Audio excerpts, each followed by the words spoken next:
قال اللہ تعالی یسقون من رحیق المختوم القرآن الرحیق المختوم رابطہ عالم اسلامی مکہ مکرمہ کے زیر اہتمام منعقدہ سیرت النبوی صلی اللہ علیہ وسلم کے عالمی مقابلے میں اول آنے والی کتاب کا اردو ترجمہ و تصنیف مولانا صفی الرحمن مبارک پوری۔ عرب حکومتیں اور سرداریاں، یمن کی بادشاہی۔ یہی دور ہے جس میں قوم سبا کا زوال شروع ہوا۔ پہلے نبطیوں نے شمالی حجاز پر اپنا اقتدار قائم کر کے سبا کو ان کی 9 آبادیوں سے نکال باہر کیا۔ پھر رومیوں نے مصر و شام اور شمالی حجاز پر قبضہ کر کے ان کی تجارت کے بحری راستے کو مخدوش کر دیا اور اس طرح ان کی تجارت رفتہ رفتہ تباہ ہو گئی۔ ادھر قحطانی قبائل خود بھی باہم دست و گریباں تھے۔ ان حالات کا نتیجہ یہ ہوا کہ قحطانی قبائل اپنا وطن چھوڑ چھوڑ کر ادھر ادھر پراگندہ ہو گئے۔ نمبر 4، 300 عیسوی کے بعد سے آغاز اسلام تک کا دور۔ اس دور میں یمن کے اندر مسلسل اضطراب و انتشار برپا رہا۔ انقلابات آئے، خانہ جنگیاں ہوئیں اور بیرونی قوموں کو مداخلت کے مواقع ہاتھ آئے، حتیٰ کہ ایک وقت ایسا بھی آیا کہ یمن کی آزادی سلب ہو گئی۔ چنانچہ یہی دور ہے جس میں رومیوں نے عدن پر فوجی تسلط قائم کیا اور ان کی مدد سے حبشیوں نے حمیر و ہمدان کی باہمی کشاکش کا فائدہ اٹھاتے ہوئے 340 عیسوی میں پہلی بار یمن پر قبضہ کیا، جو 378 عیسوی تک برقرار رہا۔ اس کے بعد یمن کی آزادی تو بحال ہو گئی، مگر معارب کے مشہور بند میں رکھنے پڑنا شروع ہو گئے، یہاں تک کہ بالآخر 450 عیسوی یا 451 عیسوی میں بند ٹوٹ گیا اور وہ عظیم سیلاب آیا جس کا ذکر قرآن مجید سورہ سبا میں سیل ارم کے نام سے کیا گیا ہے۔ یہ بڑا زبردست حادثہ تھا۔ اس کے نتیجے میں بستیوں کی بستیاں ویران ہو گئیں اور بہت سے قبائل ادھر ادھر بکھر گئے۔ پھر 523 عیسوی میں ایک اور سنگین حادثہ پیش آیا، یعنی یمن کے یہودی بادشاہ ذو نواس نے نجران کے عیسائیوں پر ایک ہیبت ناک حملہ کر کے انہیں عیسائی مذہب چھوڑنے پر مجبور کرنا چاہا، اور جب وہ اس پر آمادہ نہ ہوئے تو ذو نواس نے خندقیں کھدوا کر انہیں بھڑکتی ہوئی آگ کے الاؤ میں جھونک دیا۔ قرآن مجید نے سورہ بروج کی آیات قتل اصحاب الاخدود الآیہ میں اسی لرزہ خیز واقعے کی طرف اشارہ کیا ہے۔ اس واقعے کا نتیجہ یہ ہوا کہ عیسائیت، جو رومی بادشاہوں کی قیادت میں بلاد عرب کی فتوحات اور توسیع پسندی کے لیے پہلے ہی سے چست و چاکدست تھی، انتقام لینے پر تل گئی اور حبشیوں کو یمن پر حملے کی ترغیب دیتے ہوئے انہیں بحری بیڑا مہیا کیا۔ حبشیوں نے رومیوں کی شہ پار کر 525 عیسوی میں اریاط کی زیر قیادت 70,000 فوج سے یمن پر دوبارہ قبضہ کر لیا۔ قبضے کے بعد ابتداً تو شاہ حبش کے گورنر کی حیثیت سے اریاط نے یمن پر حکمرانی کی، لیکن پھر اس کی فوج کے ایک ماتحت کمانڈر ابرہہ نے اسے قتل کر کے خود اقتدار پر قبضہ کر لیا اور شاہ حبش کو بھی اپنے اس تصرف پر راضی کر لیا۔ یہ وہی ابرہہ ہے جس نے بعد میں خانہ کعبہ کو ڈھانے کی کوشش کی اور ایک لشکر جرار کے علاوہ چند ہاتھیوں کو بھی فوج کشی کے لیے ساتھ لایا، جس کی وجہ سے یہ لشکر اصحاب فیل کے نام سے مشہور ہو گیا۔ ادھر واقعہ فیل میں حبشیوں کو جو تباہی ہوئی، اس سے فائدہ اٹھاتے ہوئے اہل یمن نے حکومت فارس سے مدد مانگی اور حبشیوں کے خلاف علم بغاوت بلند کر کے ذی یزن حمیری کے بیٹے معاد یکرب کی قیادت میں حبشیوں کو ملک سے نکال باہر کیا اور ایک آزاد و خود مختار قوم کی حیثیت سے معاد یکرب کو اپنا بادشاہ منتخب کر لیا۔ یہ 575 عیسوی کا واقعہ ہے۔ آزادی کے بعد معاد یکرب نے کچھ حبشیوں کو اپنی خدمت اور شاہی جلوہ کی زینت کے لیے روک لیا، لیکن یہ شوق مہنگا ثابت ہوا۔ ان حبشیوں نے ایک روز معاد یکرب کو دھوکے سے قتل کر کے ذی یزن کے خاندان سے حکمرانی کا چراغ ہمیشہ کے لیے گل کر دیا۔ ادھر کسریٰ نے اس صورتحال کا فائدہ اٹھاتے ہوئے صنعاء پر ایک فارسی نسل گورنر مقرر کر کے یمن کو فارس کا ایک صوبہ بنا لیا۔ اس کے بعد یمن پر یکے بعد دیگرے فارسی گورنروں کا تقرر ہوتا رہا، یہاں تک کہ آخری گورنر اذان نے 628 عیسوی میں اسلام قبول کر لیا اور اس کے ساتھ ہی یمن فارسی اقتدار سے آزاد ہو کر اسلام کی علمبرداری میں آ گیا۔ ہیرا کی بادشاہی۔ عراق اور اس کے نواحی علاقوں پر خورس کبیر، خورس یا سائرس ذوالقرنین 557 قبل مسیح سے 529 قبل مسیح کے زمانے ہی سے اہل فارس کی حکمرانی چلی آ رہی تھی۔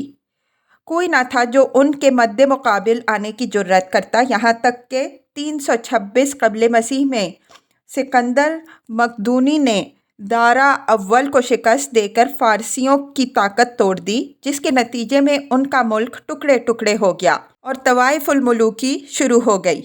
یہ انتشار 230 عیسوی تک جاری رہا اور اسی دوران قحطانی قبائل نے ترک وطن کر کے عراق کے ایک بہت بڑے شاداب سرحدی علاقے پر بود و باش اختیار کی۔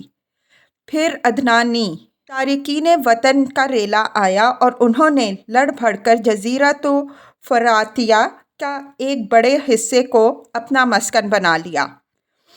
ادھر 226 عیسوی میں اردشیر نے جب ساسانی حکومت کی داغ بیل ڈالی تو رفتہ رفتہ فارسیوں کی طاقت ایک بار پھر پلٹ آئی۔ اردشیر نے فارسیوں کی شیرازہ بندی کی اور اپنے ملک کی سرحد پر آباد عربوں کو زیر کیا۔ اسی کے نتیجے میں قزاع نے ملک شام کی راہ لی، جبکہ ہیرا اور انبار کے عرب باشندوں نے تاج گزار بننا گوارا کیا۔ اردشیر کے عہد میں ہیرا، بادۃ العراق اور جزیرہ کے ربعی اور مدرعی قبائل پر جزیمۃ الوداع کی حکمرانی تھی۔ ایسا معلوم ہوتا ہے کہ اردشیر نے محسوس کر لیا تھا کہ عرب باشندوں پر براہ راست حکومت کرنا اور انہیں سرحد پر لوٹ مار سے باز رکھنا ممکن نہیں، بلکہ اس کی صرف ایک ہی صورت ہے کہ خود کسی ایسے عرب کو ان کا حکمران بنا دیا جائے جسے اپنے کنبے قبیلے کی حمایت و تائید حاصل ہو۔ اس کا ایک فائدہ یہ بھی ہوگا کہ بوقت ضرورت رومیوں کے خلاف ان سے مدد لی جا سکے گی اور شام کے روم نواز عرب حکمرانوں کے مقابل عراق کے ان عرب حکمرانوں کو کھڑا کیا جا سکے گا۔ شاہان ہیرا کے پاس فارسی فوج کی ایک یونٹ ہمیشہ رہا کرتی تھی، جس سے بادیہ نشین عرب باغیوں کی سرکوبی کا کام لیا جاتا تھا۔ 268 عیسوی کے عرصے میں جزیمہ فوت ہو گیا اور عمر بن عدی بن نضر لخمی اس کا جانشین ہوا۔ یہ قبیلہ لخم کا پہلا حکمران تھا اور شاپور اردشیر کا ہم اثر تھا۔ اس کے بعد قباز بن فیروز کے عہد تک ہیرا پر لخمیوں کی مسلسل حکمرانی رہی۔ قباز کے عہد میں مزوق کا ظہور ہوا جو اباحیت کا علمبردار تھا۔ قباز اور اس کی بہت سی رعایا نے مزوق کی ہمنوائی کی۔ پھر قباز نے ہیرا کے بادشاہ منذر بن معصمہ کو پیغام بھیجا کہ تم بھی یہی مذہب اختیار کر لو۔ منذر بڑا غیرت مند تھا، انکار کر بیٹھا۔ نتیجہ یہ ہوا کہ قباز نے اسے معزول کر کے اس کی جگہ مصدقی کی دعوت کے ایک پیروکار حارث بن عمر بن حجر کندی کو ہیرا کی حکمرانی سونپ دی۔ قباز کے بعد فارس کی باغ ڈور کسریٰ نوشیروان کے ہاتھ آئی۔ اسے اس مذہب سے سخت نفرت تھی۔ اس نے مزوق اور اس کے ہم نواؤں کی ایک بڑی تعداد کو قتل کروا دیا۔ منذر کو دوبارہ کا حکمران بنا دیا اور حارث بن عمر کو اپنے ہاں بلا بھیجا، لیکن وہ بنو کلب کے علاقے میں بھاگ گیا اور وہیں اپنی زندگی گزار دی۔ منذر بن معصمہ کے بعد نعمان بن منذر کے عہد تک ہیرا کی حکمرانی اسی کی نسل میں چلتی رہی۔ پھر زید بن عدی عبادی نے کسریٰ سے نعمان بن منذر کی جھوٹی شکایت کی۔ کسریٰ بھڑک اٹھا اور نعمان کو اپنے پاس طلب کیا۔ نعمان چپکے سے بنو شیبان کے سردار ہانی بن مسعود کے پاس پہنچا اور اپنے اہل و عیال اور مال و دولت کو اس کی امانت میں دے کر کسریٰ کے پاس گیا۔ کسریٰ نے اسے قید کر دیا اور وہ قید ہی میں فوت ہو گیا۔ ادھر کسریٰ نے نعمان کو قید کرنے کے بعد اس کی جگہ ایاس بن قبیصہ طائی کو ہیرا کا حکمران بنایا اور اسے حکم دیا کہ ہانی بن مسعود سے نعمان کی امانت طلب کرے۔ ہانی غیرت مند تھا، اس نے صرف انکار ہی نہیں کیا بلکہ اعلان جنگ بھی کر دیا۔ پھر کیا تھا، ایاس اپنے لو میں کسریٰ کے لو لشکر اور مرزبانوں کی جماعت لے کر روانہ ہوا اور ذی قار کے میدان میں فریقین کے درمیان گھمسان کی جنگ ہوئی، جس میں بنو شیبان کو فتح حاصل ہوئی اور فارسیوں نے شرمناک شکست کھائی۔ یہ پہلا موقع تھا جب عرب نے عجم پر فتح حاصل کی تھی۔ یہ واقعہ نبی صلی اللہ علیہ وسلم کی پیدائش کے تھوڑے ہی دنوں بعد کا ہے۔ آپ صلی اللہ علیہ وسلم کی پیدائش ہیرا پر ایاس کی حکمرانی کے 8ویں مہینے میں ہوئی تھی۔ ایاس کے بعد کسریٰ نے ہیرا پر ایک فارسی حاکم مقرر کیا، لیکن 632 عیسوی میں لخمیوں کا اقتدار پھر بحال ہو گیا اور منذر بن مارور نامی اس قبیلے کے ایک شخص نے باغ ڈور سنبھالی، مگر ابھی اس کو برسر اقتدار آئے صرف 8 ماہ ہوئے تھے کہ حضرت خالد بن ولید رضی اللہ عنہ اسلام کا سیل رواں لے کر ہیرا میں داخل ہو گئے۔ شام کی بادشاہی۔ جس زمانے میں عرب قبائل کی ہجرت زوروں پر تھی، قبیلہ قزاع کی چند شاخیں حدود شام میں آ کر آباد ہو گئی تھیں۔ ان کا تعلق بنی سلیم بن حلوان سے تھا اور انہی میں ایک شاخ بنو دجام بن سلیم تھی، جسے دجامہ کے نام سے شہرت حاصل ہوئی۔ قزاع کی اس شاخ کو رومیوں نے صحرائے عرب کے بدوؤں کی لوٹ مار روکنے اور فارسیوں کے خلاف استعمال کرنے کے لیے اپنا ہم نوا بنایا اور اسی کے ایک فرد کے سر پر حکمرانی کا تاج رکھ دیا۔ اس کے بعد مدتوں ان کی حکمرانی رہی۔ ان کا مشہور ترین بادشاہ زیاد بن حیولہ گزرا ہے۔ اندازہ کیا گیا ہے کہ دجامہ کا دور حکومت پوری دوسری صدی عیسوی پر محیط رہا ہے۔ اس کے بعد اس دیار میں آل غسان کی آمد ہوئی اور دجامہ کی حکمرانی جاتی رہی۔ آل غسان نے بنو دجام کو شکست دے کر ان کی ساری قلمرو پر قبضہ کر لیا۔ یہ صورتحال دیکھ کر رومیوں نے بھی آل غسان کو دیار شام کے عرب باشندوں کا بادشاہ تسلیم کر لیا۔ آل غسان کا پایہ تخت حکومت الجندل تھا اور رومیوں کے اعلی کار کی حیثیت سے دیار شام پر ان کی حکمرانی مسلسل قائم رہی تاں کہ خلافت فاروقی میں 13 ہجری میں یرموک کی جنگ پیش آئی اور آل غسان کا آخری حکمران ابلہ بن ایہم حلقہ بغوش اسلام ہو گیا۔ اگرچہ اس کا غرور اسلامی مساوات کو زیادہ دیر تک برداشت نہ کر سکا اور وہ مرتد ہو گیا۔ حجاز کی عمارت۔ یہ بات تو معروف ہے کہ مکہ میں آبادی کا آغاز حضرت اسماعیل علیہ السلام سے ہوا۔ آپ علیہ السلام نے 137 سال کی عمر پائی اور تا حیات مکہ کے سربراہ اور بیت اللہ کے متولی رہے۔ آپ علیہ السلام کے بعد آپ علیہ السلام کے 2 صاحبزادگان نابت پھر کیدار یا کیدار پھر نابت یکے بعد دیگرے مکہ کے والی ہوئے۔ ان کے بعد ان کے نانا مداد بن عمر جرہمی نے زمام کار اپنے ہاتھ میں لے لی اور اس طرح مکہ کی سربراہی بنو جرہم کی طرف منتقل ہو گئی اور ایک عرصے تک انہی کے ہاتھ میں رہی۔ حضرت اسماعیل علیہ السلام چونکہ اپنے والد کے ساتھ مل کر بیت اللہ کے بانی و معمار تھے، اس لیے ان کی اولاد کو ایک باوقار مقام ضرور حاصل رہا، لیکن اقتدار و اختیار میں ان کا کوئی حصہ نہ تھا۔ پھر دن پر دن اور سال پر سال گزرتے رہے، لیکن حضرت اسماعیل علیہ السلام کی اولاد گوشۂ گمنامی سے نہ نکل سکی، یہاں تک کہ بخت نصر کے ظہور سے کچھ پہلے بنو جرہم کی طاقت کمزور پڑ گئی اور مکہ کے افق پر عدنان کا سیاسی ستارہ جگمگانا شروع ہوا۔ اس کا ثبوت یہ ہے کہ بخت نصر نے ذات عرق میں عربوں سے جو معرکہ آرائی کی تھی، اس میں عرب فوج کا کمانڈر جرہمی نہ تھا۔ پھر بخت نصر نے جب 587 قبل مسیح میں دوسرا حملہ کیا تو بنو عدنان بھاگ کر یمن چلے گئے۔ اس وقت بنو اسرائیل کے نبی حضرت یرمیاہ تھے۔ وہ عدنان کے بیٹے معاد کو اپنے ساتھ ملک شام لے گئے، اور جب بخت نصر کا زور ختم ہوا اور معاد مکہ آئے تو انہیں مکہ میں قبیلہ جرہم کا صرف ایک شخص جرشم بن جلحمہ ملا۔ معاد نے اس کی لڑکی معانہ سے شادی کر لی اور اسی کے بطن سے نزار پیدا ہوا۔ اس کے بعد مکہ میں جرہم کی حالت خراب ہوتی گئی۔ انہیں تنگ دستی نے آ گھیرا۔ نتیجہ یہ ہوا کہ انہوں نے زائرین بیت اللہ پر زیادتیاں شروع کر دیں اور خانہ کعبہ کا مال کھانے سے بھی دریغ نہ کیا۔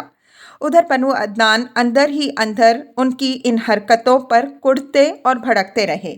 اسی لیے جب بنو خزاعہ نے زہران میں پڑاؤ کیا اور دیکھا کہ بنو عدنان بنو جرہم سے نفرت کرتے ہیں، تو اس کا فائدہ اٹھاتے ہوئے ایک عدنانی قبیلے بنو بکر بن عبد مناف بن کنانہ کو ساتھ لے کر بنو جرہم کے خلاف جنگ چھیڑ دی اور انہیں مکہ سے نکال کر اقتدار پر خود قبضہ کر لیا۔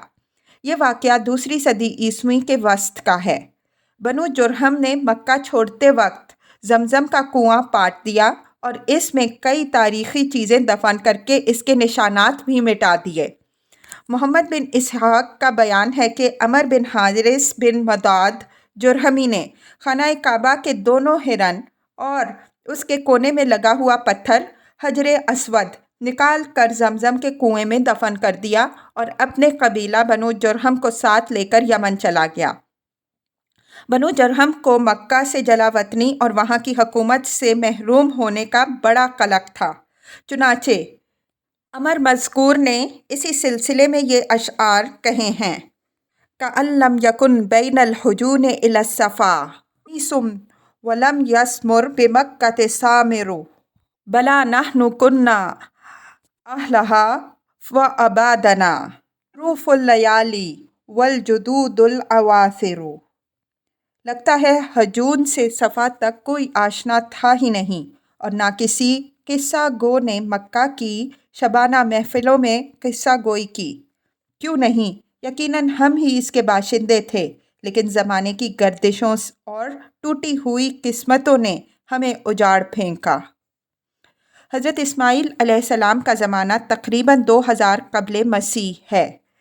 اس حساب سے مکہ میں قبیلہ جرہم کا وجود کوئی 2100 برس تک رہا اور ان کی حکمرانی لگ بھگ 2000 برس تک رہی۔ بنو خزاعہ نے مکہ پر قبضہ کرنے کے بعد بنو بکر کو شامل کیے بغیر تنہا اپنی حکمرانی قائم کی۔ البتہ 3 اہم اور امتیازی مناصب ایسے تھے جو مزری قبائل کے حصے میں آئے۔ نمبر 1، حاجیوں کو عرفات سے مزدلفہ لے جانا اور یوم النفر 13 ذی الحجہ کو، جو کہ حج کے سلسلے کا آخری دن ہے، منا سے روانگی کا پروانہ دینا۔ یہ اعزاز الیاس بن مضر کے خاندان بنو غوث بن مرہ کو حاصل تھا، جو صوفہ کہلاتے تھے۔ اس اعزاز کی توضیح یہ ہے کہ 13 ذی الحجہ کو حاجی کنکری نہ مار سکتے تھے جب تک کہ پہلے صوفہ کا ایک ایک آدمی کنکری نہ مار لیتا۔ پھر حاجی کنکری مار کر فارغ ہو جاتے اور منا سے روانگی کا ارادہ کرتے تو صوفہ کے لوگ منا کی واحد گزرگاہ عقبہ کے دونوں جانب گھیرا ڈال کر کھڑے ہو جاتے اور جب تک خود گزر نہ لیتے کسی کو نہ گزرنے دیتے۔ ان کے گزر لینے کے بعد بقیہ لوگوں کے لیے راستہ خالی ہوتا۔ جب صوفہ ختم ہو گئے تو یہ اعزاز بنو تمیم کے ایک خاندان بنو سعد بن زید منات کی طرف منتقل ہو گیا۔ نمبر 2، 10 ذی الحجہ کی صبح کو مزدلفہ سے منا کی جانب پیادہ روانگی، یہ اعزاز بنو عدوان کو حاصل تھا۔ نمبر 3، حرام مہینوں کو آگے پیچھے کرنا، یہ اعزاز بنو کنانہ کی ایک شاخ بنو تمیم بن عدی کو حاصل تھا۔ مکہ پر بنو خزاعہ کا اقتدار کوئی 300 برس تک قائم رہا اور یہی زمانہ تھا جب عدنانی قبائل مکہ اور حجاز سے نکل کر نجد، اطراف عراق اور بحرین وغیرہ میں پھیلے، اور مکہ کے اطراف میں صرف قریش کی چند شاخیں باقی رہیں جو خانہ بدوش تھیں۔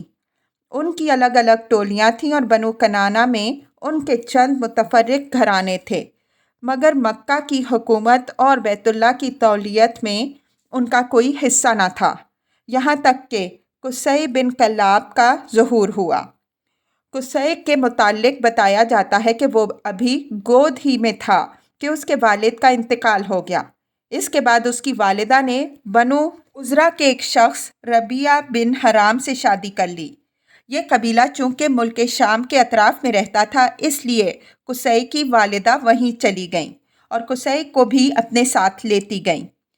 جب قصی جوان ہوا تو مکہ واپس آیا۔ اس وقت مکہ کا والی خلیل بن حبیشیہ خزاعی تھا۔ قصی نے اس کے پاس اس کی بیٹی حبی سے نکاح کے لیے پیغام بھیجا۔ خلیل نے منظور کر لیا اور شادی کر دی گئی۔ اس کے بعد جب خلیل کا انتقال ہوا تو مکہ اور بیت اللہ کی تولیت کے لیے خزاعہ اور قریش کے درمیان جنگ ہوئی اور اس کے نتیجے میں مکہ اور بیت اللہ پر قصی کا اقتدار قائم ہو گیا۔ جنگ کا سبب کیا تھا؟ اس کے بارے میں 3 بیانات ملتے ہیں۔ ایک یہ کہ جب قصی کی اولاد خوب پھل پھول گئی، اس کے پاس دولت کی بھی فراوانی ہو گئی اور اس کا وقار بھی بڑھ گیا، اور ادھر خلیل کا انتقال ہو گیا تو قصی نے محسوس کیا کہ اب بنو خزاعہ اور بنو بکر کے بجائے کعبہ کی تولیت اور مکے کی حکومت کا کہیں زیادہ حقدار وہ ہے۔ اسے یہ احساس بھی تھا کہ قریش خالص اسماعیلی عرب ہیں اور بقیہ آل اسماعیل کے سردار بھی ہیں، لہٰذا سربراہی کے مستحق وہی ہیں۔ چنانچہ اس نے قریش اور بنو خزاعہ کے کچھ لوگوں سے گفتگو کی کہ کیوں نہ بنو خزاعہ اور بنو بکر کو مکہ سے نکال باہر کیا جائے۔ ان لوگوں نے اس کی رائے سے اتفاق کیا۔ دوسرا بیان یہ ہے کہ خزاعہ کے بقول خود خلیل نے قصی کو وصیت کی تھی کہ وہ کعبہ کی نگہداشت کرے اور مکہ کی باغ ڈور سنبھالے گا۔ تیسرا بیان یہ ہے کہ خلیل نے اپنی بیٹی حبی کو بیت اللہ کی تولیت سونپی تھی اور ابو غسان خزاعی کو اس کا وکیل بنایا تھا۔ چنانچہ حبی کے نائب کی حیثیت سے وہی خانہ کعبہ کا کلید بردار تھا۔ جب خلیل کا انتقال ہو گیا تو قصی نے ابو غسان سے 1 مشک شراب کے بدلے کعبہ کی تولیت خرید لی، لیکن خزاعہ نے یہ خرید و فروخت منظور نہ کی اور قصی کو بیت اللہ سے روکنا چاہا۔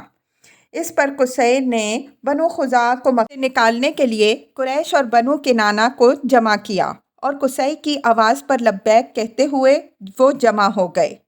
بہرحال وجہ جو بھی ہوئی، واقعات کا سلسلہ اس طرح ہے کہ جب خلیل کا انتقال ہو گیا اور صوفہ نے وہی کرنا چاہا جو وہ ہمیشہ سے کرتے آئے ہیں، تو قصی نے قریش اور کنانہ کے لوگوں کو ہمراہ لیا اور عقبہ کے نزدیک جہاں وہ جمع تھے ان سے آ کر کہا کہ تم سے زیادہ ہم اس اعزاز کے حقدار ہیں۔ اس پر صوفہ نے لڑائی چھیڑ دی، مگر قصی نے انہیں مغلوب کر کے ان کا اعزاز چھین لیا۔ یہی موقع تھا جب خزاعہ اور بنو بکر نے قصی سے دامن کشی اختیار کر لی۔ اس پر قصی نے انہیں للکارا۔ پھر کیا تھا؟ فریقین میں سخت جنگ چھڑ گئی اور طرفین کے بہت سے آدمی مارے گئے۔ اس کے بعد صلح کی آوازیں بلند ہوئیں اور بنو بکر کے ایک شخص یامر بن عوف کو حکم بنایا گیا۔ یامر نے فیصلہ کیا کہ خزاعہ کے بجائے قصی کو خانہ کعبہ کی تولیت اور مکہ کے اقتدار کے زیادہ حقدار ہیں۔ نیز قصی نے جتنا خون بہایا سب رائے گاں قرار دے کر پاؤں تلے روند رہا ہوں۔ البتہ خزاعہ اور بنو بکر نے جن لوگوں کو قتل کیا ہے ان کی دیت ادا کریں اور خانہ کعبہ کو بلا روک ٹوک قصی کے حوالے کر دیں۔ اس فیصلے کی وجہ سے یامر کا لقب شداخ پڑ گیا۔ شداخ کے معنی ہے پاؤں تلے روندنے والا۔ اس فیصلے کے نتیجے میں قصی اور قریش کو مکہ پر مکمل نفوذ اور سیادت حاصل ہو گئی اور قصی بیت اللہ کا دینی سربراہ بن گیا، جس کی زیارت کے لیے عرب کے گوشے گوشے سے آنے والوں کا تانتا بندھا رہتا تھا۔ مکہ پر قصی کے تسلط کا یہ واقعہ 5ویں صدی عیسوی کے وسط یعنی 440 عیسوی کا ہے۔ قصی نے مکہ کا بندوبست اس طرح کیا کہ قریش کو اطراف مکہ سے بلا کر پورا شہر ان میں تقسیم کر دیا اور ہر خاندان کی بود و باش کا ٹھکانہ مقرر کر دیا۔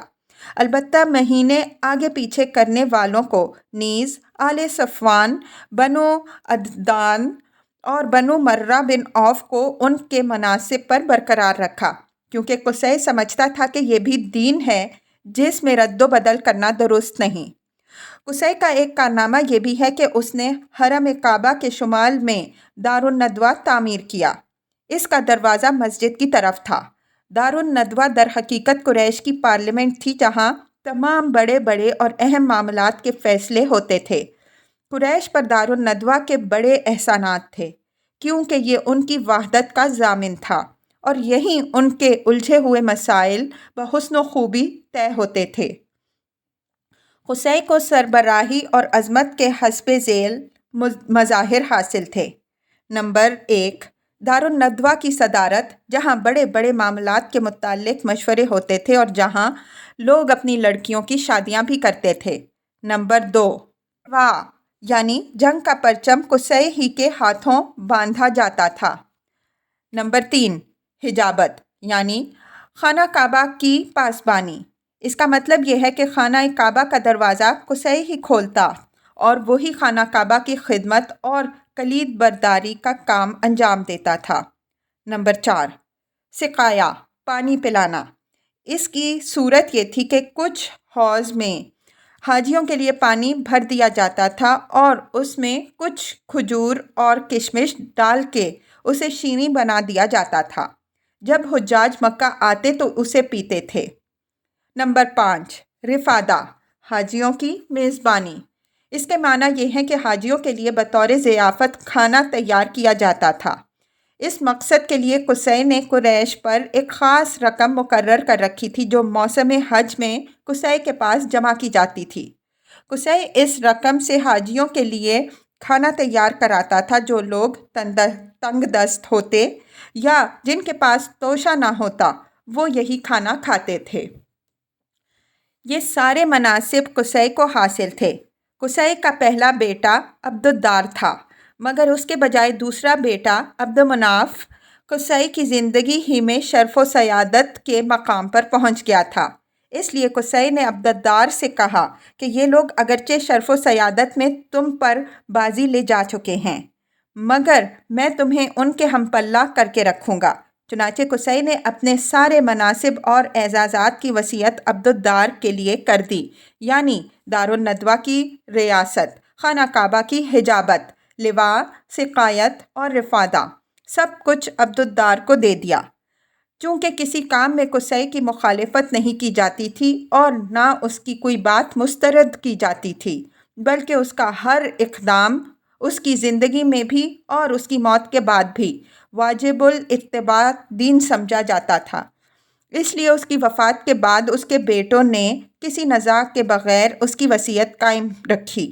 لیکن جب عبد مناف کی وفات ہو گئی تو اس کے بیٹوں کا ان مناصب کے سلسلے میں اپنے چچیرے بھائیوں یعنی عبدالدار کی اولاد سے جھگڑا ہوا۔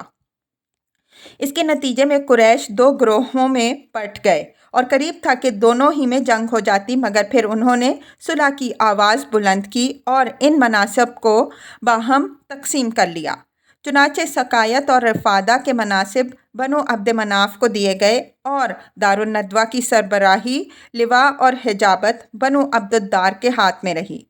پھر بنو عبد مناف نے اپنے حاصل شدہ مناصب کے لیے قرعہ ڈالا تو قرعہ ہاشم بن عبد مناف کے نام نکلا، لہٰذا ہاشم ہی نے اپنی زندگی بھر سقایا اور رفادہ کا انتظام کیا۔ البتہ جب ہاشم کا انتقال ہو گیا تو ان کے بھائی مطلب نے ان کی جانشینی کی، مگر مطلب کے بعد ان کے بھتیجے عبد المطلب بن ہاشم نے، جو رسول اللہ صلی اللہ علیہ وسلم کے دادا تھے، یہ منصب سنبھال لیا اور ان کے بعد ان کی اولاد ان کی جانشین ہوئی، یہاں تک کہ جب اسلام کا دور آیا تو حضرت عباس بن عبد المطلب رضی اللہ عنہ اس منصب پر فائز تھے۔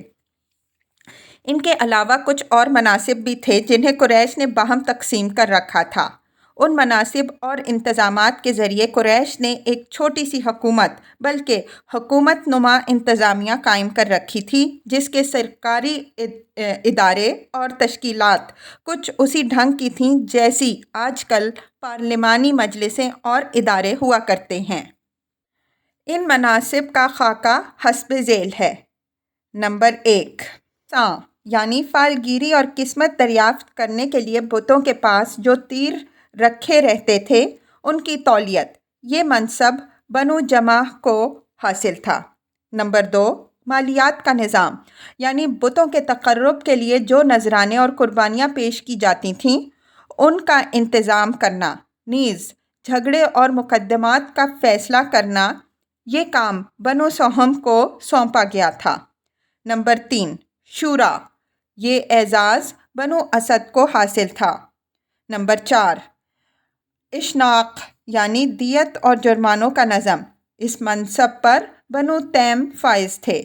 نمبر 5، عقاب یعنی قومی پرچم کی علمبرداری، یہ بنو امیہ کا کام تھا۔ نمبر 6، قباہ یعنی فوجی کیمپ کا انتظام اور شہسواروں کی قیادت، یہ بنو مخزوم کے حصے میں آیا تھا۔ نمبر 7، سفارت، بنو عدی کا منصب تھا۔